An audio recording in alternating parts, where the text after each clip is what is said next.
오늘 성공에 대해서 이야기를 할 텐데 성공에 대해서 이야기하려면 이제 세상 강좌를 듣는 게 제일 좋을 것 같은데 그 정도 이야기는 하지 않을 것 같죠. 오늘 디모데후서는 바울이 있었는데 바울의 입장은 어떻냐면 나이가 들어서 몸이 쇠약해지고 그리고 사람으로부터 소외당하는 상황이 있었습니다. 그리고 투옥되어서 이제 목숨을 잃을 수 있는 위험 중에 있는데 이러한 바울의 모습을 볼 때는 성공자의 모습입니까? 실패자의 모습입니까? 어떻게 보면 아무것도 모르는 상황에서 이렇게 듣다 보면 이게 실패자의 모습이다라고 생각이 되어질 수도 있는데 바울은 이렇게 실패자의 모습을 보고 따르라라고 이야기를 합니다. 뭔가 중요한 이유가 있겠죠. 사람들은 자기가 살아가는데 다 이유가 있습니다. 그래서 그에 맞게 방향 설정도 하는 거죠. 사람들은 자기가 선호하는 삶이 있어요. 그리고 그 선호하는 삶 안에는 성공의 개념도 같이 포함이 되어져 있고 그리고 성공을 위해서 살아가기도 하고 자기가 성공이라고 생각하는 것을 자녀들에게 주입을 하기도 합니다. 근데 오늘 어떤 목사님이랑 전화 통화를 하게 되는데 어떤 이야기를 하냐면 자녀들 좋은 대학교 가는 거 그게 중요하지 않아. 자녀들을 예배자로 세우는 것이 너무나도 중요하다.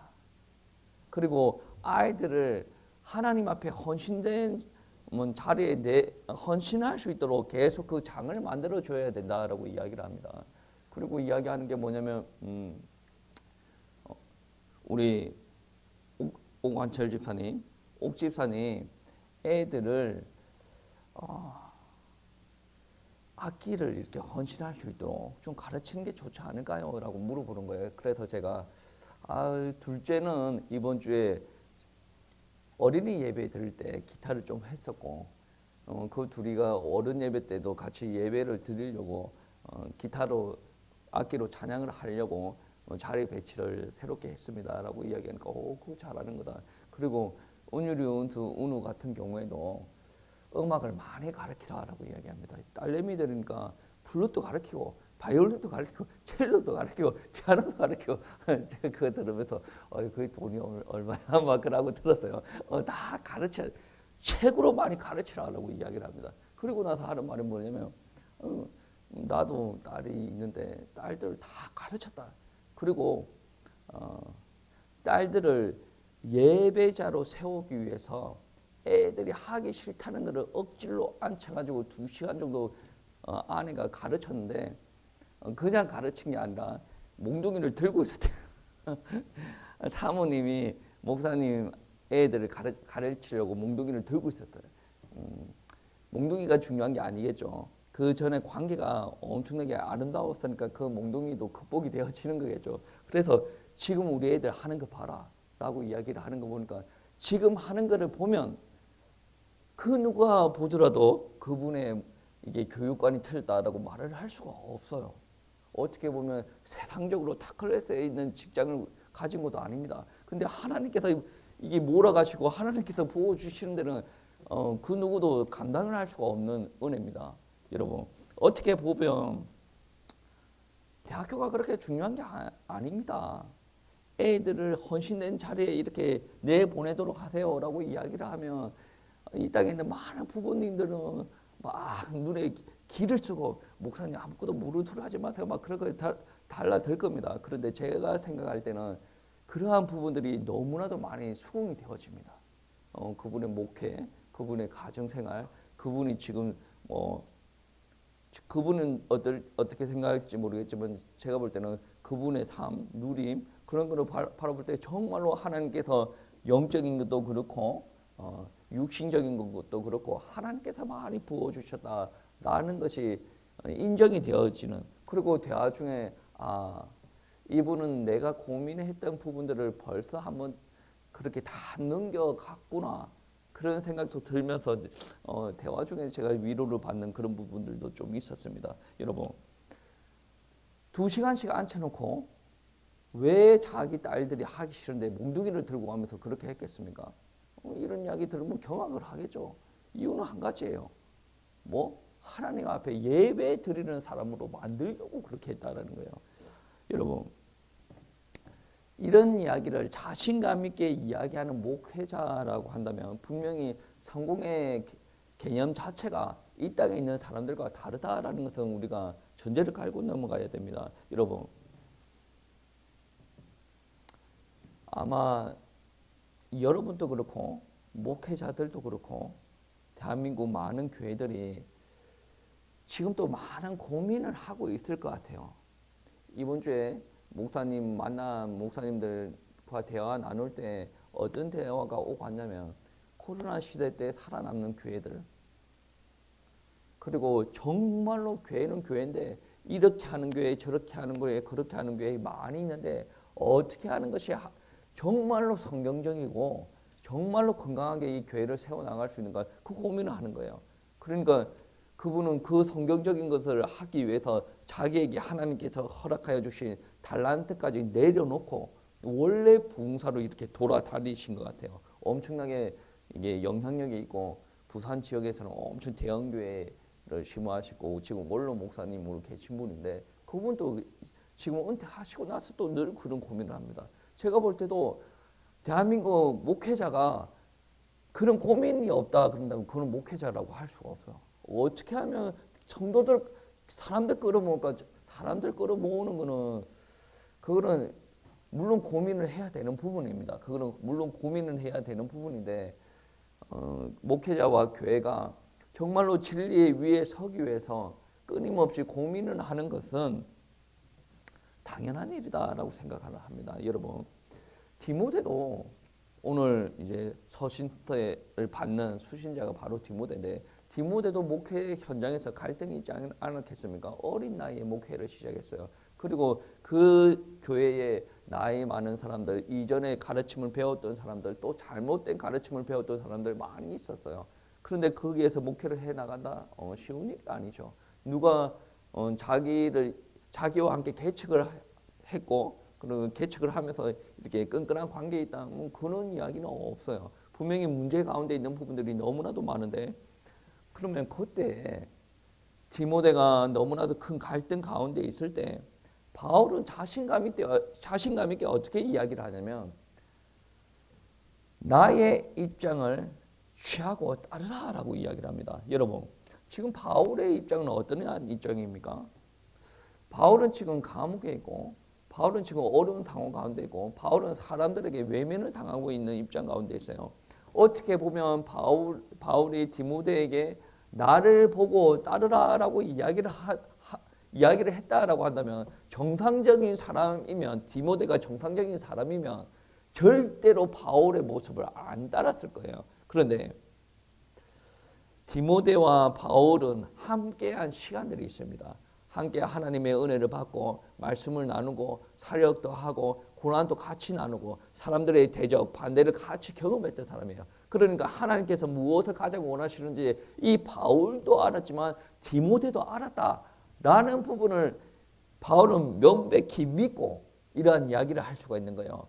지금 네가 목회를 하고 있는데 나를 따르라라고 이야기를 하는 것은 우리는 귀 기울여 들어야 될 부분들입니다. 그래서 디모데후서에서 어떻게 이야기를 하냐면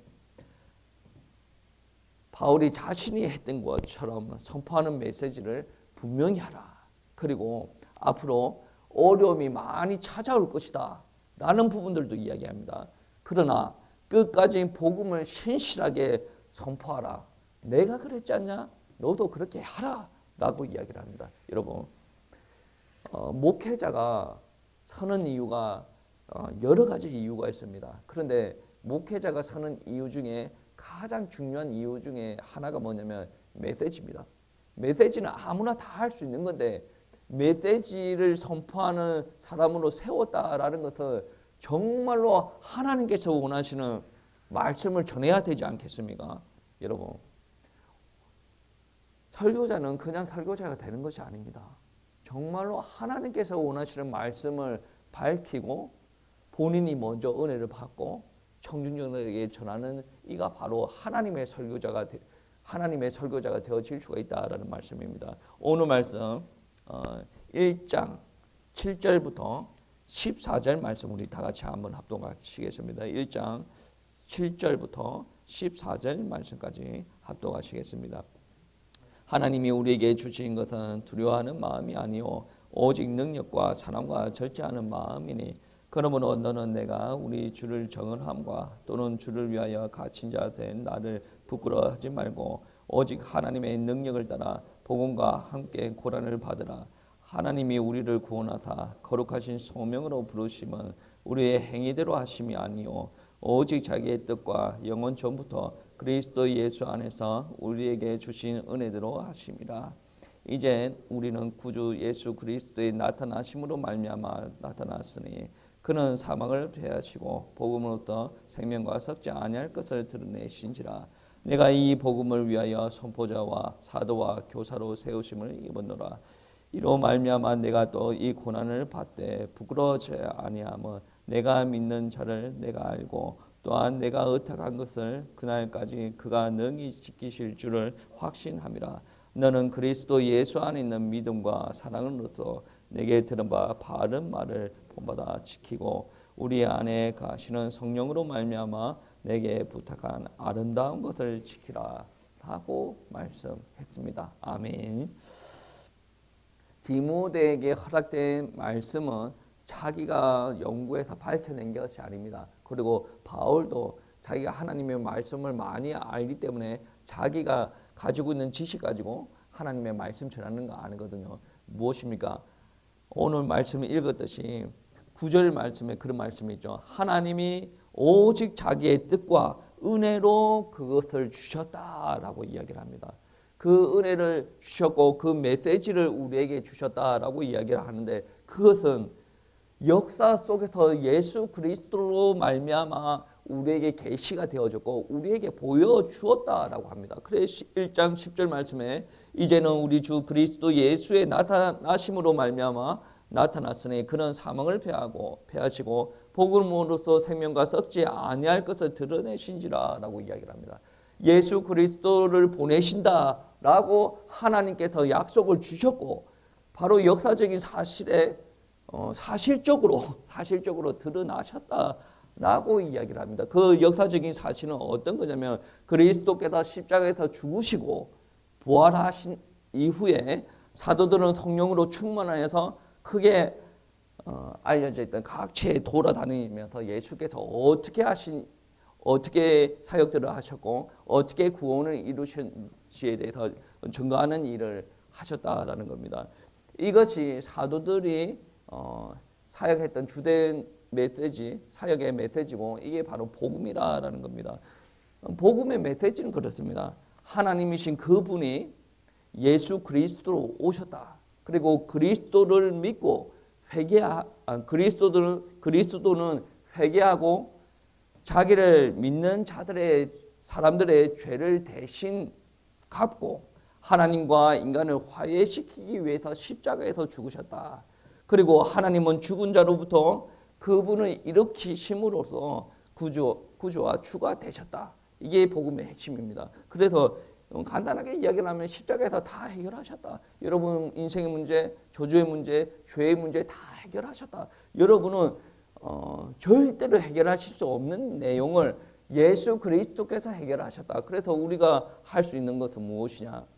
다른 이야기. 열심히 헌신하기 이전에 열심히 헌금하기 전에 제일 먼저 해야 될 부분들은 뭐냐면 내가 그리스도를 믿는 일들이 먼저 일어나야 된다. 근데 안 믿어지는 건 어떻게 합니까? 그래서 안 믿어지는 것을 믿어지게 하시는 분은 누굽니까? 하나님이에요. 그게 바로 계시거든요. 하나님께서 다른 사람들한테 안 깨달아지는 부분들을 나한테만 특별히 깨닫게 하시고 나한테만 믿게 하시고 그러니까 다른 사람들이 받지 못할 은혜 나만 받게 하셨다는 거예요. 여러분 어떻게 보면 여러분 가정에 여러분 친척들 중에 목사가 있다 사모가 있다는 건 대단한 겁니다. 왜냐? 이 땅에 대한민국 땅에 그리스도인들이 그렇게 많아요. 그렇게 많은데 목사가 몇이나 됩니까? 특별한 은혜를 받았다는 거예요. 어떻게 보면 목사가 다 그렇고 그렇지 뭐 그렇게 생각할 수도 있는데 그렇고 그렇지 뭐 하는 거를 니는 못하고 있지 않냐. 특별한 은혜 임한 사람이 목사하는 겁니다. 장로는 목사보다 덜 임해도 됩니다. 제가 볼 때는 사모도 어떻게 보면 사모는 목사보다 은혜가 더 크게 임해야 돼요. 드러나지 않고 보이지 않는 곳에서 뭐 마음을 쏙 썩어가면서 하나님의 일을 감당을 하고 목사와 함께 주의 사역들을 위해서 동행하고 나가는, 이거 아무나 할 수 있는 것들은 아니거든요. 특별한 은혜가 임한 사람들이 감당을 할 수 있는 거예요. 아니, 요즘 사람들 그게 쉽게 되어집니까? 세상이 그렇게 좋은데. 그러니까 세상이 그만큼 좋은데 하나님의 일을 하기 위해서 그렇게 한다는 것은 특별한 은혜가 더 임했다라는 겁니다. 여러분. 그래서 하나님의 은혜가 먼저 임해야 우리에게 생각이 바뀌고 마음이 바뀌고 삶이 바뀌어질 수가 있다는 겁니다. 그래서 바울은 하나님께서 사도들에게 주시는 이 복음의 메시지를 어떻게 하라라고 이야기하냐면 이 복음의 메시지를 지키라라고 이야기를 합니다. 디모데에게 하는 말 중에 1장 13절 14절 말씀에 보시면 너는 그리스도 예수 안에 있는 믿음과 사랑으로서 내게 들은 바 바른 말을 본받아 지키고 우리 안에 거하는 성령으로 말미암아 내게 부탁할 아름다운 것을 지키라라고 이야기를 하고 있죠. 이 말이 아름다운 명령이에요. 뭐 이거를 당장 지키면 뭐가 일어난다. 아니, 그런 말을 얼마든지 할 수가 있죠. 교회에서 노골적으로 사람들에게 하는 말이 무슨 말입니까? 헌신하라, 뭐 하나님께서 응답 주신다. 이거 하면 주님께서 역사하신다. 언제 하나님께서 그랬습니까? 그거는 따라오는 거죠. 이거 하면 하나님께서 해결해 주신다고 말을 한 적이 없어요. 그건 본인이 받아야 되는 응답이에요. 자기가 믿어야 되는 응답이에요. 그러니까 내가 무슨 동기를 가지고 무슨 헌신을 한다. 그게 무조건 나쁜 건 아닌데 동기를 가지고 헌신하는 부분들의 위험성이 뭐냐면 하나님 나 이거 했는데 왜 내 인생의 문제가 해결이 안 되어집니까? 여러분 인생의 문제가 해결되어지길 자기가 원하는 인생의 문제가 해결되어지려고 신앙생활하는 건 아니지 않습니까? 진짜 믿으면 인생의 문제는 벌써 해결이 되어졌고 자기가 말하는 그 인생의 문제는 하나님께서 해결하신다는 그 인생의 문제가 아닐 수가 있다는 부분입니다. 여러분 오늘 바울이 디모데에게 이야기하는 것은 단순히 뭐 이거 순종해라 하나님께서 너 잘되게 해줄게 순종해라 목회 잘되게 해줄게 순종해라 그러면 장로들 나한테 순종하게 해줄게 그런 수준의 말이 아닙니다. 네가 정말로 목회라 하고 싶냐? 그러면 나를 따르라 라고 이야기를 합니다. 그 메시지가 무엇이냐? 예수께서 우리를 위해서 죽으시고 부활하셨다. 그분이 바로 누구냐? 하나님이시다. 이 메시지를 지키고 이 메시지를 전하는 사람이 되어져야 된다는 거예요. 이 메시지를 전하기 위해서 메시지 전하는 사람들이 알아야 되는 부분들이 뭐냐면 그게 두 가지가 있습니다. 뭐냐면 인간에게 필요를 채워주는 메시지를 해야 된다. 근데 인간의 필요를 채워주는 거 육신적인 필요, 건강, 경제적인 부유, 가정의 평화, 뭐 육신적인 거 있습니다. 그거 무시하지 못합니다. 엄청나게 중요한데 그리스도 예수 안에 있는 복음을 이야기할 때는 그게 그렇게 큰 문제가 아닙니다. 왜냐? 여러분이 그 육신적인 문제를 가지고 계속 이야기하는 부분들 있지 않습니까? 그거를 가지고 이야기를 하다 보면 근본적인 문제가 해결이 되어지지 않습니다. 근본적인 문제 해결을 위해서 무엇을 알아야 되냐면 인간은 죄인이고 하나님을 떠났어요. 그래서 인간의 능력으로 자기에게 임한 고통과 저주와 자기에게 있는 결핍들을 해결하려고 하면 절대로 해결이 되어지지 않습니다. 자기는 능력이 없거든. 영이 죽었거든. 영이 진 하나님을 만날 수가 없어요. 그래서 당신 가운데는 영이신 하나님, 당신을 창조하신 그분을 만나야 됩니다. 그 필요가 옆에 있는 사람들한테 인생 문제를 가지고 힘들어하는 사람들한테 자기에게 문제가 있고 진정으로 자기에게 필요한 것은 돈이 아니고 건강이 아니고 가정의 화목이 아니고 그 전에 먼저 해결해야 될 문제가 하나님을 만나야 되는 문제다라는 것이 먼저 어필이 되어지고 지적이 되어져야 된다 말입니다. 그리고 나서 우리에게 필요한 그들에게 필요한 대책을 제시를 해주는데 그러면 하나님을 만나려면 어떻게 해야 됩니까? 교회에서 예배 열심히 드려야 됩니까? 헌신 열심히 해야 됩니까? 그거는 믿고 난 다음의 일이에요. 안 믿는 사람이 예배를 그렇게 많이 들으면 하나님께서 받으십니까? 안 받으셔요. 안 믿는 사람이 헌신을 그렇게 많이 하면 하나님께서 받으십니까? 나중에 믿고 난 다음은 또 다른 일입니다. 선후 관계를 이야기하면 그렇다라는 겁니다. 여러분, 복음을 선포한다는 것은 엄청난 귀중한 사명을 가지고 있는 거예요. 여러분이 혹여나 자녀들을 양육하거나 여러분이 주변에 있는 하나님을 믿지 않는 사람들한테 복음을 전할 때는 정말로 여러분 하나님 앞에서 귀한 사역들을 감당한다라는 것을 늘 느끼시기를 바랍니다. 결국에 사람을 살릴 수 있는 대책은 무엇이냐? 예수 그리스도다. 사도들은 어땠냐면 예수 그리스도께서 십자가에서 못 박혀 돌아가셨죠. 그 못 박혀 돌아가신 그 마을에서 그 도시에서 뭐라고 이야기를 합니까?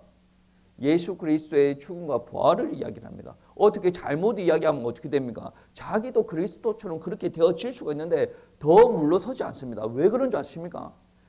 자신의 유익을 위해서 그렇게 하지 않았습니다. 베드로가 자기의 유익을 위해서 그리스도를 전했습니까? 자기의 유익을 위해서 성전으로 가는 길에서 안진뱅이를 일으킵니까? 아니에요. 자기의 유익이 아닙니다. 다른 상대방 타인의 유익을 위해서 그렇게 됩니다. 왜 그럴 수가 있습니까? 베드로가 그렇게 은혜스럽습니까? 그렇지 않아요. 왜 그렇습니까? 주님께서 나한테 특별한 은혜를 주셨기 때문이다. 그래서 특별한 은혜를 받은 사람들은 특별한 은혜가 나오게 되어져 있단 말이에요. 우리가 주님께로부터 받은 메시지가 그러하다. 주님께로부터 받은 메시지가 단순히 축복받기 위해서 뭐 그런 메시지가 아닙니다.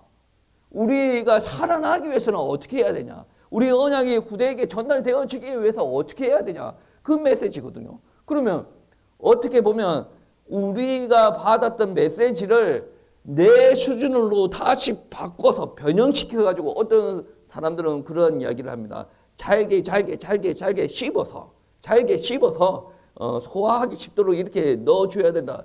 그렇게 하다가 잘못되어지면 왜곡이라는 일들이 일어납니다. 여러분 보세요. 베드로가 바울이 사역을 할 때 있는 그대로 역사적인 사실을 있는 그대로 이야기합니다. 근데 역사적인 사실만 이야기하는 것이 아니라 그분이 바로 그리스도다라고 이야기를 하는 거죠. 그리스도가 그 안에 무슨 직분이 있고 뭐 그런 거 이야기하잖아요. 십자가에서 어떤 의미가 있고 그거는 나중에 신학적으로 좀 발전이 되어서 이야기하는 건데 아주 간단한 메시지입니다. 바울이 예수에 대해서 들어본 적이 없는 사람들에게도 예수님이 이야기합니다. 그분이 구원자다. 그분이 메시아고 그분이 그리스도다라고 이야기를 합니다. 다른 메시지가 없어요. 사람 살리는 데는 다른 메시지가 없어요. 아니 그렇게 어려운 메시지를 던지면 어떻게 합니까? 그러니까 여러분 가운데 계시의 영이 임하고 하나님의 은혜가 충만하게 임해야 된다는 거예요. 여러분 이제는 여러분 축복받아요. 여러분 이렇게 하면 축복됩니다. 그렇게 하면 축복돼. 거기에서 이제 벗어나야 됩니다. 왜 그러냐면 그리스도가 오면 자연스럽게 회복되어지는 부분들이 축복입니다. 왜 그러냐? 하나님과 이때까지 동떨어져 있었지 않습니까? 동떨어져 있었는데 하나님과 만납니다. 그러면 어떠한 역사부터 일어나는 줄 아십니까? 하나님과 처음에 같이 있을 때 행복하도록 창조된 사람이 영이 죽어가지고 하나님을 못 만나가지고 이때까지 결핍되고 힘든 상황 가운데 살았지 않습니까? 그리고 심한 경우에는 마귀가 심각하게 역사해가지고 영적으로 힘든 사람들도 있지 않습니까? 하나님을 만났어요. 만나면 어떤 일들이 일어납니까? 지금 우리 애들이 어린데 그래도 많이 어리지는 않아요. 나름의 감정적으로 결핍이 있을 때는 부모가 옆에 있으면 자연적으로 해결이 되어 있습니다. 그게 오랫동안 지속이 되어지다 보면 마음 가운데 이제 병이 생기는 거죠. 영에도 병이 생기는 거예요. 우리가 하나님과 오랫동안 떨어져 있다 보니까 하나님에 대해서 인정을 안 하려고 합니다. 그래서 만나면 된다. 단순히 그 정도가 아니라 하나님께서 은혜 주셔가지고 관계 회복이 먼저 일어나야 된다. 관계 회복이 먼저 일어나면 여러분이 정말로 힘들어하는 거 그런 부분들이 하나씩 회복되어진단 말이에요. 예수님께서 그러한 이야기를 했지 않습니까? 너희는 먹는 거, 입는 거, 마시는 거 그런 거 걱정하지 마라. 왜 이방인들이 하는 걱정을 하냐? 너희들은 하나님의 나라와 하나님의 의를 먼저 구하라라고 이야기하지 않습니까? 우리가 신앙생활을 할 때 우리가 육신적인 것을 자꾸 구하는 거 그러다가 하나님의 큰 뜻을 바라보기도 하지만은 제일 중요하고 제일 FM적인 것은 무엇이냐면 하나님과 함께하는 것. 내가 지금 예배 드리는 것을 무슨 동기를 가지고 와서 예배 드리는 게 아니라 내가 하나님 앞에 예배 드립니다. 그래서 나는 너무 행복해요. 하나님 다른 거 해주지 않아도 돼요. 나는 아버지와 함께 있는 게 너무 좋아요. 이거면 그것이 나는 거예요. 하나님이 주면 더 큰 은혜고 안 주도 너무나도 감사하고 내가 기도 안 하는 부분들인데도 하나님 자꾸 인도해 나가십니다. 그러면 하나님 감사합니다. 하나님께서 나를 이렇게 쓰시려고 하네요. 그 감사하게 또 나가는 거고 야 옹사 잠시 멈춰. 그러면 멈추는 거고 인생에 뭐 스트레스는 적당하게 받아야 되지 않겠습니까? 하나님께서 다 뭐 이끄시는데 굳이 스트레스를 혼자 다 받고 앉아 있을 필요가 없지 않습니까? 여러분 우리는 메시지 전하는 자로 부르심 받았어요. 어떻게 말하면 말씀을 왜곡시켜서는 안 되면 있는 그대로 전달해요. 어떻게 보면 우편 배달부가 그 안에 박스를 열고 그 안에 내용물을 바꾸면 어떻게 됩니까? 분명히 이게 형사적인 처벌을 받게 되겠죠. 우리가 그 메시지를 내 손으로 끄집어내서 하나님의 의도와 상관없이 파헤치기 시작하면 그거는 하나님의 의도와 상관이 없는 거예요. 그러면 내가 하나님 앞에 형사적인 처벌을 받아야 된다는 거죠. 있는 그대로 전하는 거예요. 소화는 참 시키기 힘들죠. 하나님께서 은혜 주시는 거예요. 그래서 남침내교단의 보수적인 사람들은 어떻게 이야기하냐면 여러분 이 성경책 다 이해가 가십니까? 설명한다고 다 이해가 가십니까? 신학자들도 홍해 갈라진 거 이해 못해요. 홍해가 그런 홍해가 아니고 그러니까 자기 수준에서 이야기해요. 처녀가 잉태하여 아들을 낳을 것이요. 처녀가 말 안 되는 소리 하고 있는데 여자가 잉태하여 그렇게 바꾸자. 똑똑한 사람들도 그러고 이야기하고 있습니다. 신학자들 중에 무슨 말이에요? 성경책은 하나님을 안 믿는 사람들도 이해가 되어지는 부분들이 있고 정말 하나님을 믿어야 이해가 되어지는 부분이 있고 그 안에서도 정말로 큰 은혜가 받아져야 이해가 되는 부분들이 있단 말이에요. 그러면 어떻게 해야 됩니까? 이해가 안 되는데 목사님 설교 잘못했네요. 이 설교 구절이 잘못됐네요. 그러고 앉아있을 게 아니라 어떻게 해야 됩니까? 말씀을 묵상하시고 하나님께서 나한테 은혜 주셔가지고 이 말씀이 정말로 내 영혼 가운데 사무칠 수 있도록 하나님께서 역사해 달라고 기도해야 되는 거 아니겠습니까? 여러분 한번 생각해 보세요. 아니 다윗이 왕이 될 거라고 기름 부음을 받았는데 10년 넘게 이렇게 이게 떠돌이 생활을 했습니다. 그 하나님께서 너 왕이 될 것이라고 그 말했던 게 가슴속에 들어오겠습니까? 보통 사람들은 다 집어 던져버리죠. 그런데 그 말씀이 새겨졌다니까요. 여러분 말씀이라는 것은 나에게 용납이 안 되어진다고 해서 그게 하나님의 말씀이 아닌 게 아니에요. 내가 죄 가운데 있기 때문에 하나님의 그 언약을 내 선에서 자꾸 왜곡시키려고 내 안에서 작상을 하는 거예요. 여러분 가운데 그런 부분이 먼저 인정이 되어져야 신앙생활이 되어집니다. 그리고 그런 부분이 인정이 되어져야 온전한 사역자로 세워지게 됩니다. 여러분 바울은 이러한 이야기도 합니다. 불가피하게 어려움도 당하게 될 것이다. 이 복음의 메시지, 하나님의 메시지를 있는 그대로 전달하게 될 때는 그러면 네가 어떻게 해야 되느냐면 1장 7절 8절 말씀에 이렇게 이야기하는 거죠. 하나님이 우리에게 주신 것은 두려워하는 마음이 아니요 오직 능력과 사랑과 절제하는 마음이니 그러므로 너는 내가 우리 주를 증언함과 또 주를 위하여 갇힌 자 된 나를 부끄러워하지 말고 오직 하나님의 능력을 따라 복음과 함께 고난을 받으라. 은혜가 됩니까? 지금 바울이 갇혀있대요. 복음 전하다가 갇혀있는데 그 바울 나를 부끄러워하지 말고 너도 나와 같이 하다가 복음 전하면서 이제 고난을 받으라 라고 이야기를 합니다. 여러분 이게 은혜가 되어집니까? 감동이 좀 와야 됩니다. 왜 그러냐면 하나님께서는 하나님의 능력과 복음의 능력들을 드러내실 때는 그냥 드러내시지 않지 않습니까? 여러분 한번 생각해 보세요. 그냥 대충 편하게 신앙생활을 하는 사람들한테 하나님의 은혜가 크게 임하지 않습니다. 어떨 때는 목회도 그래요. 목회 편하게 가는 사람들한테 하나님의 은혜가 크게 임하지 않아요. 정말 하나님의 능력을 부르짖고 사모하고 그런 사람한테 하나님의 은혜가 크게 임하는 거 아니겠습니까? 어떨 때는 국내에서는 아무 능력이 없었는데 하나님께서 부르셔가지고 성교지 딱 하니까 사역하는데 뭐 안전뱅이들이 일어나고 막 그런 일들이 일어나지 않습니까? 무엇이냐면 때에 따라서는 나의 편이 아니만 쫓아가는 것이 아니라 하나님께서 부르시는 것을 따라가고 때에 따라서는 하나님께서 말씀하시는 것을 따라갈 때 고난과 함께 따라가게 되어지면 이제 말씀의 능력을 배가가 되어서 드러난다라는 말씀입니다.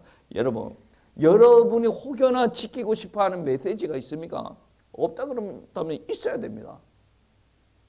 코로나가 생겼다고 해서 상황이 바뀌었다고 해서 그 메시지가 변화가 일어나는 건 아니지 않습니까? 이거는 큰일 날 일이에요. 그거는 지키는 메시지가 아니죠. 상황에 따라서 변화가 일어난다는 것은 내가 지켜야 될 메시지가 아니란 말이에요. 저는 때에 따라서는 그런 생각이 듭니다. 주기철 목사님처럼 그렇게 할 수 있는 분이 이 땅의 목사들 중에 몇 명이나 있을까? 나도 무섭거든요.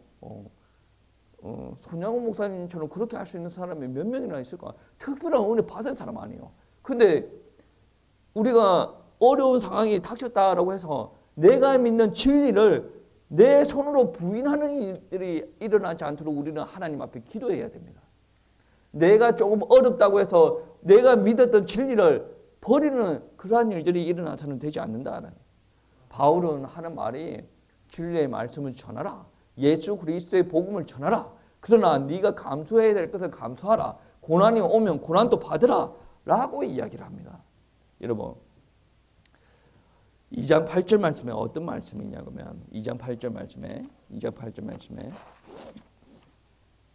내가 전한 복음대로 다윗의 씨로 죽은 자 가운데서 다시 살아난 예수 그리스도를 기억하라.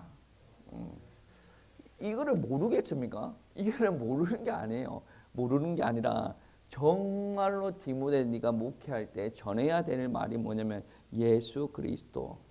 그러니까 바울 나도 하나님의 말씀 전하라라고 할 때 뭐 착하게 살아라 이 윤리적인 메시지가 아니라 사람이 살아나기 위해서는 예수 그리스도를 전하라 라고 택함을 받았지 않습니까? 아나니아에게 안수 받지 않습니까? 사도행전 9장입니까? 예수님을 만나고 눈이 멀었어요. 눈이 멀고 나서 어떤 일들이 일어납니까? 아나니아를 만나지 않습니까? 아나니아에게 주님께서 바울한테 가라. 그런 이야기 하니까 아나니아가 못 가겠습니다 라고 이야기합니다. 그때 주님께서 아나니아에게 뭐라고 합니까? 내 이름을 유대인과 이방인과 이스라엘 임금들에게 전하기 위한 택한 나의 그릇이다 라고 이야기하지 않습니까? 그러니까 바울이 부르심 받은 것은 다른 내용이 아니라 예수 그리스도 언약의 성취자 되신 예수 그리스도를 전하기 위해서 부름 받았다. 누구한테 받은 겁니까? 자기가 만든 게 아니라 하나님께서 주님께서 나에게 주신 것이다. 그거를 누구한테 또 가르쳤습니까? 디모데에게 가르쳤어요. 그리고 2장 2절 말씀에 어떤 이야기를 하냐면 또 내가 많은 증인 앞에서 내게 들은 바를 충성된 사람들에게 부탁하라. 그들이 또 다른 사람들을 가르칠 수 있으리라. 그러니까 바울이 누구한테 가르쳤습니까? 디모데에게 가르쳤죠. 그리고 디모데는 네만 이야기하지 말고 네도 또 충성된 다른 사람들에게 가르치라. 가르치면 또 그 사람들도 예수 그리스도의 복음을 전할 수 있게 네가 그렇게 가르쳐야 된다라는 겁니다. 저 같은 목사, 디모데 같은 사람들은 사명 중에 하나가 뭐냐면 내만 설교를 아름답게 하고 예수 그리스도를 전하게 하고 장로님들은 아멘 아멘 고사님도 아멘 아멘 그렇게 사역을 하면 이게 성경적인 사역이 아니라는 거죠. 어떤 사역이 되어야 됩니까? 목사라면 장로님도 예수님을 이야기할 수 있도록 내가 목사가 예수 그리스도에 대해서 잘 가르쳐야 되고 권사도 그렇게 해야 되고 평신도들도 예수에 대한 복음을 듣고 그리고 다른 사람들에게 가르칠 수 있을 정도로 목사는 그렇게 다른 사람들 충성된 사람들에게 예수 그리스도의 말씀을 위택하여야 된다는 겁니다. 물론 이게 쉽지가 않죠. 요즘 뭐 장로님들, 요즘 성도님들 어떤 사람들은 성경책 들고 장면 갔다가 그냥 오기를 원하죠. 자기는 훈련 받기 싫습니다. 왜? 나는 적당하게 하고 싶거든. 근데 성경 말씀은 뭐라고 이야기를 하냐면 계속 양육을 하라라고 해요. 하나님의 말씀 안에 다 세우라라고 해요. 평신도들도 전할 수 있도록 가르칠 수 있도록 세우라라고 이야기를 합니다. 여러분. 그래서 바울은 자기가 그리스도의 언약을 전달자로 이게 세워지고 나서 디모데도 세워져. 그리고 디모데도 다른 사람들을 세우라라고 하면서 이 사역들이 아름다운 사역들이지만 육신적인 고난도 따른다. 그래서 육신적인 고난을 견뎌야 된다라고 이야기를 합니다. 그래서 바울은 1장 8절에 이런 말씀이죠. 복음과 함께 고난을 받으라라고 이야기를 하죠. 복음과 함께 고난을 받을 수 있는 사람은 어떻게 해야 됩니까? 은혜 받아야 되죠. 그래서 2장 1절 말씀에 그리스도 예수 안에서 강해지라라고 이야기를 합니다. 우리가 은혜를 받고 강해져야 하나님의 말씀대로 살아갈 수가 있어요. 우리가 은혜가 없는데 어떻게 하나님의 말씀대로 살아갈 수가 있겠습니까? 그거는 있을 수가 없는 일이라는 거예요. 그래서 디모데후서 2장 3절 말씀에서는 주로 어떤 말씀이 있냐면 2장과 3장 말씀에서는 디모데 네가 갈 길에 어려움이 있을 것이다. 그것을 경고하는 거예요. 그리고 네가 갈 그 길을 내다보고 걸어가라. 착각하지 말라는 거죠. 네가 주님의 일을 하니까 꽃길이다라고 생각하지 말고 하나님께서 너를 귀하게 쓰시는데 하나님께서 쓰신다고 하더라도 고난이 있을 것이다. 견뎌라라고 이야기를 합니다. 어떻게 말하면 한 손에는 복음 들고 한 손에는 육신의 안락을 같이 들고 가는 게 우리에게 허락된 사역 중에 베스트라고 할 수가 있어요. 그런데 이게 흔들리기 시작할 때가 있어요. 근데 대부분 사람들이 흔들리면 이 육신의 안락을 자꾸 쫓아가는 게 많거든요. 왜 그러냐면 우리가 환경의 지배를 많이 받고 살아갑니다. 그렇다 보니까 이 상황이 힘들다 보면 하나님을 찾고 복음을 찾고 하나님 앞에 기대고 하나님 앞에 기도하는 것보다 이쪽 길로 가면 육신적으로 뭐가 낫겠구나 그런 쪽으로 버뜩버뜩 생각이 나는 거예요. 그래서 어떨 때는 신앙의 배경, 기도의 배경이 있는 사람이 좀 좋습니다. 우리 장로님 늘 고백하는 부분들 있지 않습니까? 믿음의 배경이 없고 그냥 중간에 와서 이제 신앙생활하면 본인이 감당해야 될 게 너무 많다 그런 이야기도 하죠. 그런데 성경에서부터 그래요. 여러분 다 아시지 않습니까? 아브라함이 선택의 순간에 보면 꼭 육신적인 선택을 한 30년 가까이 합니다. 은혜를 받고 나서도 그렇게 해요. 근데 그 밑에 후손들 보면 물론 아예 아니다라고 표현하기는 그렇지만 아브라함보다 나아요. 그 말은 무슨 말일까요? 은혜가 있는 집안에서 난 아이, 기도의 배경이 있는 사람, 아예 그게 없어도 돼요. 그게 없어도 되면 어떨 정도로 그 개인이 은혜를 받아야 되냐면 정말로 하나님의 은혜를 사모하고 하나님의 능력, 하나님의 복음의 능력 아니면 절대로 안 돼. 세상 모든 걸 다 있어도 나는 이것만 붙들고 나아간다. 그 정도가 되어지면 아무 배경이 없어도 됩니다. 혼자 너무 잘하고 가니까. 우리가 배경 타령하는 게 굳이 뭐 그게 믿음적이냐 그런 것 같지도 않아요. 왜 배경 타령을 합니까? 우리가 순간순간 넘어지는 일이 있으니까 그런 타령을 하고 있는 겁니다. 여러분 신앙생활 하다 보면 우리가 의심이 쌓일 때가 너무나도 많이 있는데 그때마다 우리는 육신적인 것보다 복음을 선택할 수 있는 우리 성도님들 되시기를 축복합니다. 여러분 육신적인 것과 복음적인 것은 함께 갈 수가 없어요. 가르침도 마찬가지요. 육신적인 가르침, 거짓된 가르침은 그 결과라서 증명합니다. 그래서 거짓된 가르침이 들어가면 그 가르침을 받았던 사람들의 삶이 복음의 가르침을 받았던 사람들의 삶과 달라요. 그래서 바울은 그 거짓된 가르침을 하는 사람들을 따라가지 말라라고 이야기하거든요. 2장 18절 말씀해 보시면 진리에 관하여는 그들이 거릇되었다. 부활이 이미 지나갔다 하므로 어떤 사람들의 믿음을 무너뜨리느니라 라고 이야기하죠. 부활이 지나갔다 거짓된 가르침에 막 들어가게 되면 온전한 가르침을 들어간 사람들과 삶이 달라집니다. 교회 안에서 신앙생활을 한다라고 하더라도 그 삶이 달라져요. 그래서 목사님들이 기도 열심히 하세요. 그러면 하나님께서 은혜 주시고 여러분 문제 다 해결해 하실 것입니다. 틀린 말을 안 해요. 근데 그 말은 위험하단 말이에요. 내가 하나님의 말씀 안에 서 있지 않아요. 그런데 왜 자꾸 기도하라고 합니까? 그러면 기도할 때 다시 하나님의 말씀으로 오면 너무나도 좋은 건데 이 땅에 있는 사람들은 그런 부분에서 심각하게 생각하지 않는단 말이에요. 예전에 한 30년, 40년 우리 선배들이 이제 교회를 세워 나갈 때 그런 식의 기도를 많이 했죠. 그러니까 말씀으로 세워 나가면서 그런 기도가 필요한 건데 이 말씀으로 세워 나가는 것보다 이게 하나님께서 은혜 주신다, 뭐 하라, 말하라, 이게 모여라, 뭐 그런 식의 사역들은 올바른 사역들이 아니다. 뭐 요즘은 그렇게 사역하는 사람들 거의 없을 겁니다. 그런데 우리 육신은 그래도 축복하신다. 그래도 하나님께서 문제 해결하신다. 그래도 하나님께서 돈 주시다 우리 건강 회복시키신 여기에 너무나도 민감한 겁니다. 정말로 복음이라는 것은 하나님께서 나의 그것들을 해결하지 않는다고 할지라도 나는 하나님을 사랑합니다. 하나님께서 나를 구원하셨고 나를 부르셨고 하나님께서 나를 쓰시고 계신데 나의 문제가 해결되지 않더라도 나는 하나님과 동행하는 것이 너무나도 행복하십니다. 이게 고백이 되어져야 정말로 믿는 사람들 아니겠습니까? 여러분 진짜 복음이 들어간 사람들이 그렇습니다.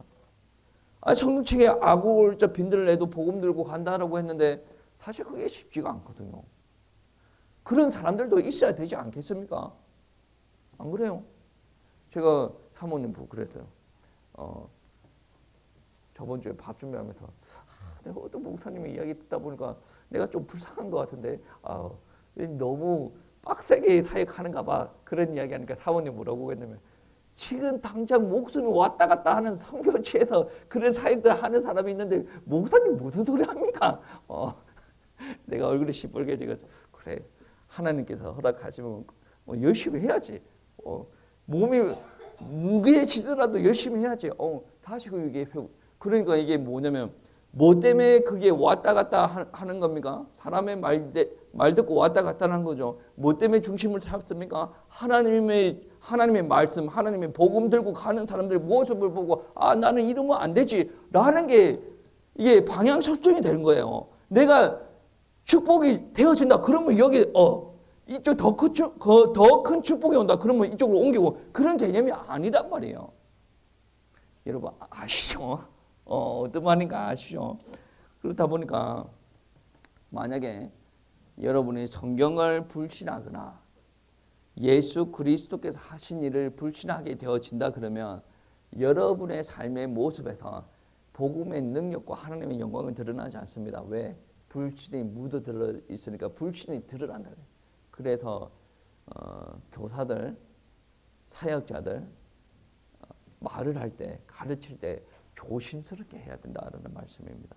여러분 오늘 말씀해 보시면 훌륭한 교사는 어떤 사람이 되어져야 되는가 2장 15절 말씀에 이야기하고 있습니다. 너는 진리의 말씀을 옳게 분별하여 부끄러운 것이 없는 일꾼으로 인정된 자로 자신을 하나님 앞에 드리기를 힘쓰라 라고 말을 하는 거죠. 그리고 나서 2장 16절 말씀에 망령되고 헛된 말을 버리라. 그들은 경건하지 아니함에 점점 나아가니 라고 이야기를 합니다. 그리고 2장 24절 26절 그런 말씀을 하는데 우리가 24절 26절 합독하시겠습니다. 2장 24절 26절 합독하겠습니다. 주의 종은 마땅히 다투지 아니하고 모든 사람에 대하여 온유하며 가르치기를 잘하며 참으며 거역하는 자를 온유함으로 훈계할지니 혹 하나님이 그들에게 회개함을 주사 진리를 알게 하실까 하며 그들로 깨어 마귀의 올무에서 벗어나 하나님께 사로잡힌 바 되어 그 함이라. 아멘. 그러니까 이 안에서 올바른 사역자, 교사의 모습들이 되어지려면 어떻게 하라라고 하냐면 하나님의 말씀을 옳게 분별할 수가 있어야 됩니다. 그러니까 에베소 교회 같은 경우에 뭐 재림에 대한 이야기를 뭐 자기가 하고 싶은 대로 하는 게 아니에요. 하나님께서 주신 메시지대로, 구원에 대한 복음의 메시지도 하나님께서 주신 메시지대로. 그러니까 구원받은 사람들은 어떻게 해야 됩니까? 뭐 믿음이 안 되는 사람들은 이제 구원받았으니 아무 때나 살았지, 이렇게 이야기하시는 분이 있는데, 정말로 구원받은 하나님의 백성에게 주신 메시지가 있거든요. 그러니까 옳게 분별하고 살아가야 된다. 그리고 그거를 가르쳐야 된다. 그 가르치는 사람들은 어떻게 해야 됩니까? 친절하고 가르칠 수 있는 능력이 있어야 되고, 다투거나 성을 내어서는 안 됩니다. 그리고 온유한 교사여야 된다. 그리고 하나님을 염두에 두기 때문에 이 모든 특징을 갖출 수가 있다라는 겁니다. 그리고 2장 15절 말씀에 그런 말씀이 있죠. 자신을 하나님 앞에 드리기를 힘쓰라. 나에게 유익이 되어서 그렇게 일을 하라라는 부분들이 아니라 내가 하나님 앞에 쓰임 받기를 원하는 거예요. 공적인 자리에서, 사적인 자리에서 내가 메시지를 전하고 가르쳐야 되는데, 내가 옆에 나의 말씀을 듣는 사람들을 살리기 위해서는 어떻게 해야 된다라는 말씀입니까? 내가 먼저 하나님 앞에 서라. 하나님 앞에 드리기에 힘쓰라 라고 이야기를 합니다. 이거는 어떻게 보시면 나를 위한 것이기보다는 더 나아가서 나와 함께 있는 타인을 위한 메시지거든요. 여러분 어떻게 보면 제가 설교 서론 부분에 그런 이야기죠. 목사님 한 분이 아이들을 헌신된 자리에 세우기를 힘써라라고 이야기했지 않습니까? 이 말씀과 연결시키면 이 말씀은 결코 가벼운 말씀이 아닙니다. 바울이 디모데한테 어떻게 이야기합니까? 목회자, 설교자 아닙니까? 그러니까 네가 하나님 앞에 드리기를 힘쓰라. 이미 내 인생 하나님 앞에 드렸어요. 그래서 목회자 하는 거 아니겠습니까? 그럼에도 불구하고 네가 하나님 앞에 더 드리기를 힘쓰라. 여기에 만족하지 말고 더 드리라라는 말씀이 되어지죠. 여러분 어떻게 보면 그런 부분을 경악하는 사람들이 있어요. 자녀들 어릴 때 하나님 앞에 쓰임받기 이렇게 경악하는 사람이, 저는 어떻게 생각하냐면 경악하는 이유가 다 있지 않을까. 자기가 그런 경험이 있거나 또 나쁜 소리를 들었거나. 근데 좋은 소리도 많아요. 좋은 소리도 많아요. 그런 상처를 받았을 거면 우리 다윗도 상처를 받고 살아야 되지 않습니까? 어떻게 보면 상처 이야기하면 못에 많고 또 상처받은 사람들 또 어디 있겠습니까? 우리 성경책에 상처받은 사람은 워낙 많아요. 근데 상처 이야기는 거의 하지 않습니다. 하나님을 만나는 순간에, 하나님의 사랑이 오는 순간에 나의 과거가 복음 안에서 재해석이 되어집니다. 여러분 이런 부분에서 하나님께서 주시는 은혜가 어마어마하다는 거예요. 내가 과거에 매여져 있습니까? 그러면 더 이상 전진해 나갈 수가 없어요. 늘 하나님께서 새로운 것을 공급하여 주려고 새롭게 이끌어 나가는데 자꾸 과거에 매여가지고 그거 안 되던데. 진짜 해보지. 되든가 안 되든가. 제 박사 들어갈 때 우리 지도 교수님 그래서요. 목회하면서 박사 공부 못한다. 목회하면서 박사 공부 쓴 사람이 없다. 객관적인 사실 아닙니까? 뭐 석사 때 논문 썼으니까 한번 최선을 다해서 나아가 보자. 이게 만약에 뭐 저도 최선을 다하고 교수님도 최선을 다해야겠지만 하나님께서 이끌어 가실 거면 인정을 하고 가야 되는 거 아니에요. 어떻게 보면 다른 사람도 이해 못 할 거예요. 애가 셋이고 개척된 교회가 있고, 그런데 목사가 이렇게 올라와서 공부를 하고 논문을 쓰고, 이거는 상식적으로 이해가 안 되는 거거든. 가정에서도 용인이 되어지고 교회에서도 용인이 되어지는 거 아니겠습니까? 이거는 기존의 틀을 가지고 있는 사람들 안 돼. 하지마. 시작도 하지 말라는 거죠. 왜 목회자냐? 목회자인데 뭐 그까지 공부를 해. 여러분 시작도 안 해보면 그 다음 거를 누릴 수가 없어요. 우리 성민이가 그런 이야기 하대요. 대학생 되어지니 그 대학교로 가보니 사람들이 보는 눈이 달라졌대. 그래서 공부하라는 거예요. 그래서 열심히 하라는 거예요. 저는 그렇습니다. 어른들이 해보고 한 사람들은 그런 대우를 받더라. 열심히 하라는 거죠. 근데 합격이 안 됐을 때는 그만큼 열심히 하고 뭐 이렇게 좋은 경험을 하는 거예요. 그런 것도 경험을 해봐야 돼요. 사람들한테 인정받는 것도 경험을 해봐야 되는 거 아니겠습니까? 공부해가지고 인정받는 것도 경험해봐야 되지 않겠습니까? 우리 딸내미도 어떤 일이 있었는 줄 아십니까? 우리 딸내미들 저엄마가 집안에서 영어 쓰면 하지 마요. 막 그럽니다. 근데 이번에 방과 후 수업을 듣는데 방과 후 일주일에 영어 수업은 2시간이에요. 이틀이에요. 하루는 한국인 선생이 들어오고 하루는 외국인 선생이 들어옵니다. 외국인 선생이 들어와서 이야기하는데 자기 친구들은 못 알아들어. 언니는 다 알아듣는데. 그래서 자랑하는 거예요. 저보고. 친구들이 자기 계속 듣고 있는데 친구들 뭐야? 뭐야? 계속 물어본대. 그래가지고 내가 안 물어봤는데 저는 뭐 하는가 오늘 그때 뭐 하는가 몰랐어요. 오늘 영어 수업하는데 나는 알아들었어. 당연히 알아듣는 거 아니에요. 나는 그렇게 생각하고 있었는데 저는 외국인이 들어가는 줄도 몰랐어. 근데 저엄마한테 기뜸을 들으니까 외국인이 들어와서 그렇게 했는가 봐. 그러니까 다 알아들었어. 이해가 가? 친구들이 계속 물어봐. 그러니까 어느 정도 이게 성공의 경험 아니에요. 성공의 경험도 있어야 되는 거예요. 육신적인 성공의 경험도 있어야 되고 신앙의 영역에서도 성공의 경험이 있어야 돼요. 계속 예전에 패배자의 모습으로 주눅들어 앉아있으면 앞으로 나아갈 일들을 못한다는 거예요. 내가 예전에 해봤는데 안 되던데 어떻게 해봤는데 하나님 앞에 정말로 매달려가지고 기도해봤냐? 안 했거든. 정말로 복음 위에 서봤냐? 네 인생을 들어가면서 정말로 하나님 앞에 매달려봤냐? 안 매달리지 않습니까? 여러분 하나님은 정말로 사기꾼 아니십니다. 진리의 하나님이세요. 딱 보면 여러분이 어떤 마음을 품는지 여러분이 정말 열정을 다하고 하나님 앞에 헌신되고 나오는지 하나님은 그거를 그냥 지켜보시고 즐거워하시는 하나님 아니에요. 내 새끼 아닙니까? 하나님께서 책임지신다니까. 아니 바울과 디모데처럼 그렇게 고난 가운데 있을 때 하나님이 그저 모르는 척합니까? 하나님께서 하나님 그 사역을 할 수 있도록 하나님께서 다 은혜 주시고 이끌어 가신다라는 말씀이에요. 그러니까 어떤 면에서 여러분의 인생에서 고난이 많이 없다라고 생각한다면 여러분 그렇게 느끼셔야 됩니다. 하나님께서 나를 크게 쓰시지 않는가 봐.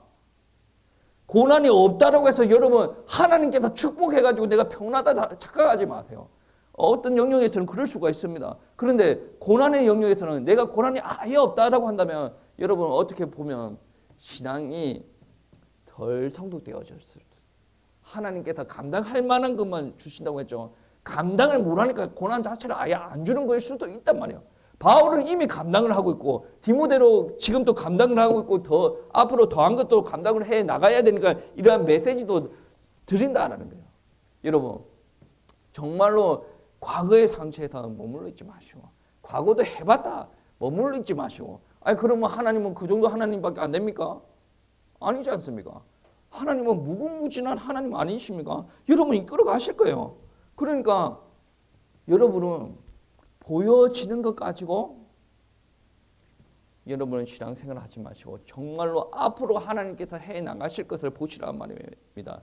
그래서 바울이 정말로 진리 위에 서야 되는데 진리 위에 서기 힘듭니다. 왜 그러냐면 거짓된 가르침이 너무나도 좋거든요. 근데 거짓된 가르침을 하는 자들은 겉모습은 경건의 모습일지라도 거짓된 것을 가르치고 있기 때문에 그들의 삶에서 어떤 모습들이 드러나냐면 3장 1절부터 4절 말씀까지 보시면 그런 말씀이 있습니다.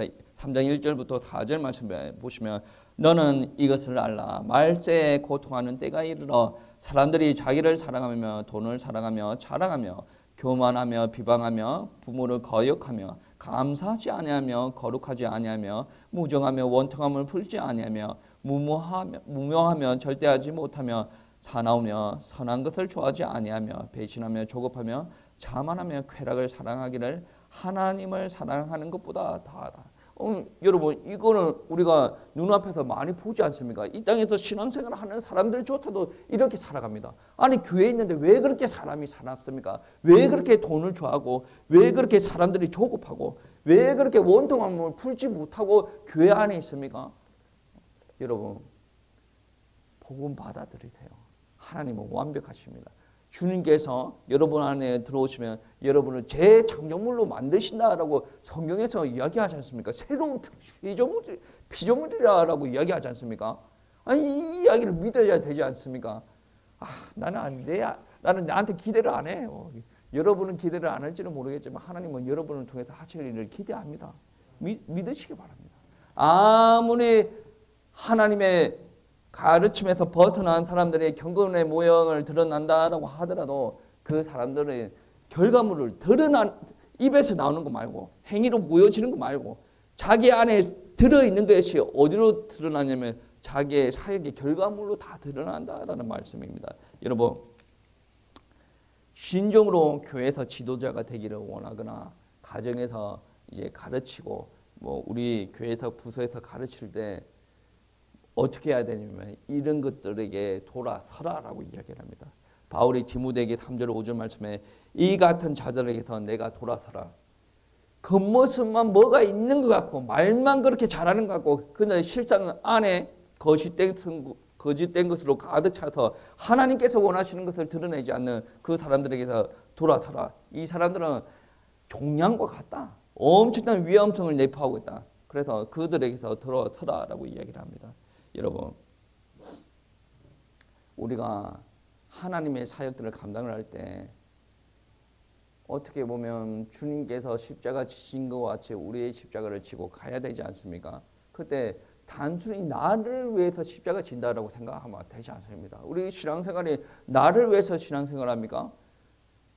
나의 십자가를 지고 가지만 내가 나의 십자가로 지고 감으로 말미암아 여러 사람을 살릴 수가 있어. 우리가 예수님을 따라가는 사람 아니겠습니까?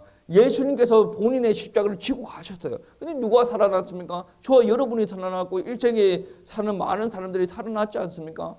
우리도 마찬가지예요. 우리에게 허락하여 주신 그 십자가를 지고 나아가면 우리 주변 사람들이 살아나야 돼요. 주변 사람들이 살아나면 나는 자연스럽게 살아나는, 내부터 살아나는 거 아니겠습니까?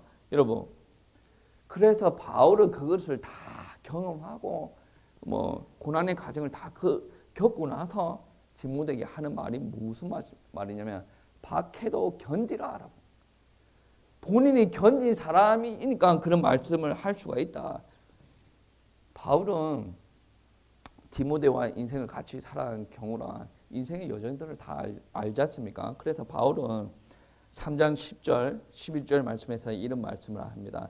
나의 교훈과 행실과 의향과 믿음과 오래 참음과 사랑과 인내와 박해를 받음과 고난과 또한 안디옥과 이고니온과 루스드라에서 당한 일과 어떠한 박해를 받은 것을 내가 과연 보고 알았거니와 주께서 이 모든 것 가운데서 나를 건지셨느니라.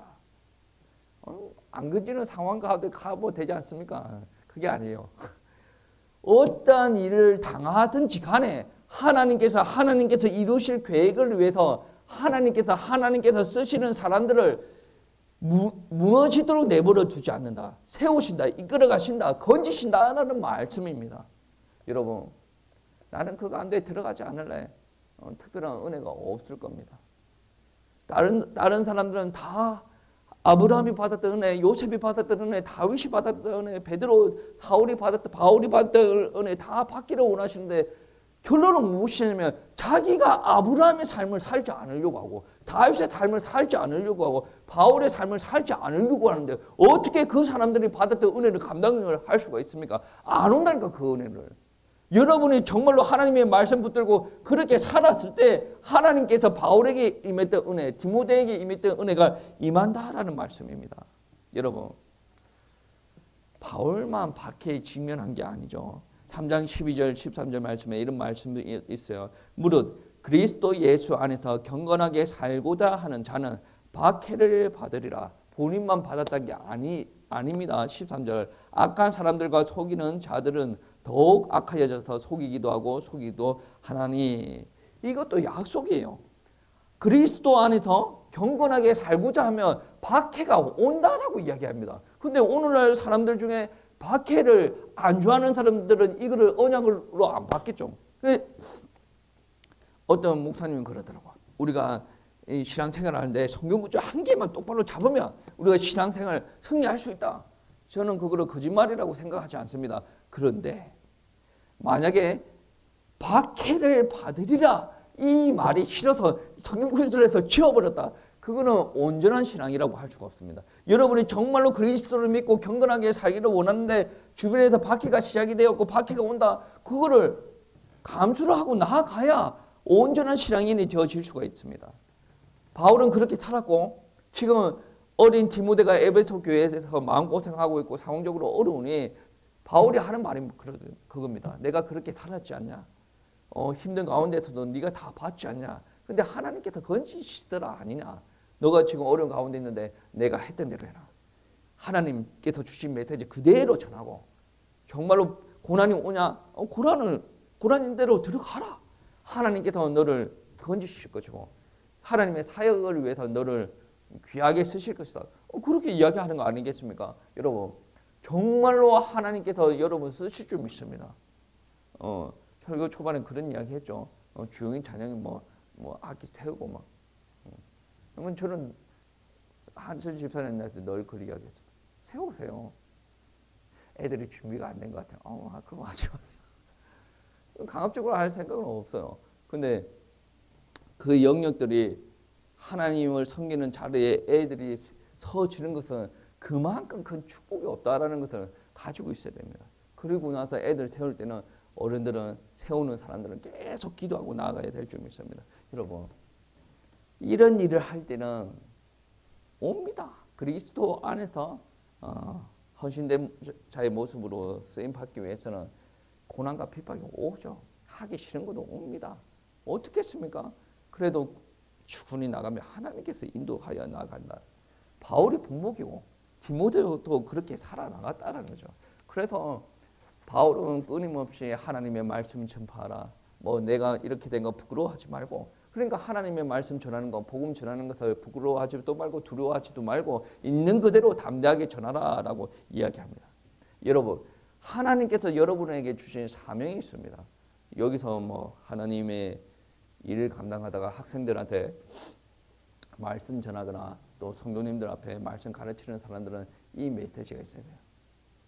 내가 하나님께서 이렇게 세워서 귀한 사역들을 감당하는데 정말 오랜 참고 하나님의 말씀을 전하려고 발부둥 쳐야 되고 그 여군들을 위해서 기도해야 된다. 그리고 사역자들은 늘 재림을 가지고 선포를 해야 됩니다. 4장 1절 2절 말씀해 보시면 이런 말씀이 있습니다. 그가 나타나실 것과 그의 나라를 두고 엄히 명하노니 너는 말씀을 전파하라. 때가 어떤지 얻지 못하든지 항상 힘쓰라. 염두를 두고 이야기해. 그러니까 재림하실 예수님을 생각을 하는 거예요. 그러니까 판단을 할 때도 주님께서 재림하실 것이고 다시 오실 것이다. 이 것을 두고 신앙생활을 하는 겁니다. 하나님 앞에 네가 드려지기를 힘쓰라. 내가 신앙생활하는 건 내 중심이 아니라 하나님 앞에 드려지기를 누구 중심입니까? 하나님 중심이에요. 누구 중심이에요? 주님께서 오시는데 그 재림을 중심으로 내가 신앙생활을 한다라는 말씀입니다. 그래서 바울은 모든 선택에 있어서 나의 편이 안락을 위해서 신앙생활을 하는 것이 아니라 무엇을 위해서 신앙생활을 했냐면 주님을 위해서.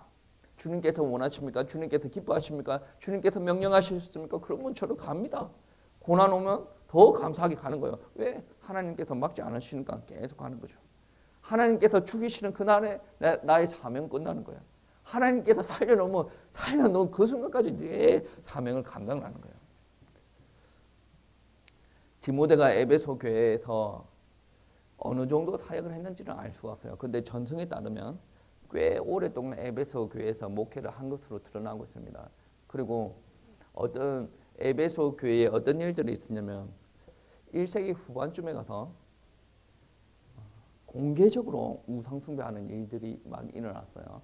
그렇다 보니까 복음을 전하는 이 디모데 같은 경우에는 그 우상 숭배를 공개적으로 만들어서 그 지역이 막 우상 도시가 되어져 가는 것을 볼 수가 있겠습니까? 그 사탄의 노력 아니겠습니까? 사탄의 광적의 활동이에요.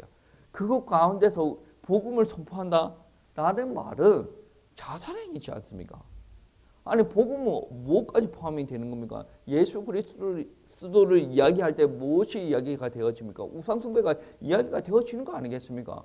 그래서 바울이 전도하러 갔을 때 귀신 들린 여자가 이제 무당 일을 못하게 되어지니 어떤 잡아가지고 감옥으로 가는 일들도 일어나고 원래 에베소 지역에 우상 숭배가 너무나도 심하니 그 우상 숭배하는 사람들이 폭동을 일으켜서 바울 세력들을 막 몰아내려고 하는 일들도 있었지 않습니까? 근데 디모데가 이 에베소에서 사역하다가 우상 숭배가 너무나도 심해지는 그러한 복음 선포가 있었고 그리고 디모데가 그 중에서 몽둥이로 얻어먹고 돌팔매질로 맞아 죽어갔다. 이런 기록들도 있습니다. 여러분. 그러면 디모데는 그렇게 열심히 고난받고 이렇게 죽어왔어요. 디모데의 삶이 성공적입니까? 목사님 결국 그 이야기 하려고 했어. 그 이야기 말고 오늘 메시지가 없어요. 바울은 성공적인 삶을 살았습니까? 그렇게 하나님의 능력이 많고 그런데 결국에 그 감옥에 갇혀가지고 머리 땡깔게 그렇게 죽었지 않습니까? 그러니까 우리가 성공이라고 생각하는 것은 참으로 육신에 많이 젖어져 있다. 이게 성공이 맞습니까? 라고 하는 질문 자체가 웃긴 거예요. 우리의 성공의 기준은 어디에 두고 있냐면 하나님 앞에 성공의 기준을 둬야 된다는 거예요. 하나님께서 바울을 부르실 때 내 이름으로 유대인, 이스라엘, 이방인들 그리고 임금들에게 내 이름을 전해야 된다. 그 일들을 능히 감당을 했지 않습니까? 하나님의 능력을 크게 드러냈고 영험도 크게 드러냈지 않습니까? 그 일을 감당하다가 핍박이 왔어요. 핍박도 감당을 했어요. 고난도 감당을 했고 멸시도 감당을 했어요. 감옥까지 갔어요. 힘든 가운데서도 늘 기뻐하면서 교회들한테 편지를 쓰고 죽는 그날까지 복음 사역들을 했습니다. 이거를 보고 누가 성공적인 삶이라 아니라고 볼 수가 있겠습니까? 하나님 앞에서 진정으로 성공적인 삶 아니겠습니까? 성공적인 삶이에요. 그럼 자부심이 있기 때문에 디모데한테 어떻게 이야기를 합니까? 너 그렇게 힘드냐? 따라와. 그 말씀, 하나님 말씀 있는 그대로 전해. 네가 씹어서 변형시키지 말고 있는 그대로 전하라. 그리스도, 예수 있는 그대로 전해. 그리스도가 하나님 아들이야. 그 하나님 아들 그대로 전해. 그게 무슨 말이에요? 왜? 바울이 맞는 것도 아니고 디모데가 맞는 것도 아니고 하나님께서 우리들에게 그대로 주신 말씀이라 그대로 전하는 거예요. 그 사역하다가 어려움을 당하고 그 어려움 속에서 목회하다가 하나님 앞에 또 영혼이 올려지는 그 사역들이 성공한 사역들 아니겠습니까? 오늘 사모님이 충격적인 일들이 일어났다 막 그런 이야기하면서 저는 뉴스를 좀 봤어요. 어떤 뉴스냐면 이단들이 참 재미난 사람이 성경 가지고 이야기하는데 자꾸 성경 가지고 이야기하면서 젊은 처자들을 다 불러 모아가지고 자기가 잠자리하고 자기가 은혜 준다고 그 이상한 헛소리 해가지고 자매들을 뭐 정신적인 충격에서 못 벗어나게 그런 목회자들 많아요. 설교 중에 이런 이야기하기가 좀 그런데 거짓된 가르침이 아니다라고 하더라도 목사들이 돈하고 여자에 빠져가지고 거짓거리는 사람들 많아요. 제가 얼마 전에 모임 갔을 때 그러한 이야기 들었어요. 돈이 많으니까 자녀들을 다 미국으로 유학 다 보냈는데 결국은 자녀들이 아버지 뭐 60잔치, 70잔치 안 온답니다. 왜? 그렇게 여자 끼고 노는 거 자식들은 다 아는데 목사한테 여자 끼고 노는데 여자 바꿔가면서 여러분 한 명이 아니래요. 한국교회 목사님들이 훌륭한 목사님들도 많은데 그런 분들도 있다라는 거예요. 그래서 그런 사람들한테 따라가지 말고 거기서 벗어나서 우리는 우리 바울의 가르침, 디모데의 가르침, 또 성경의 말씀 따라 우리에게 허락하신 하나님의 말씀을 지키고 나아가자라는 거예요. 여러분도 그런 것 많이 있지 않겠습니까? 주변에서 유혹거리들 많이 있지 않겠습니까? 생각하세요. 하나님께서 허락하신 게 무엇이지? 하나님께서 나에게 원하시는 건 무엇이지? 생각하시고 기도하고 갈등이 일어날 때 싸우세요. 갈등이 일어나는 것은 긍정적인 신호입니다. 갈등도 안 하고 뭐 자기가 원하는 거 선택하는 것보다 갈등하셔야죠. 갈등하시고 싸우고 그러면서 뭐가 생깁니까? 영성의 힘이 생겨요. 그런 과정을 거쳐서 이제 훌륭한 목사님처럼 우리도 그렇게 나아갈 수가 있다는 거예요. 우리가 꼭 우리가 원하는 대로 살아가지 말고 하나님께서 원하시는 대로 살아가는 은혜가 있기를 축복합니다.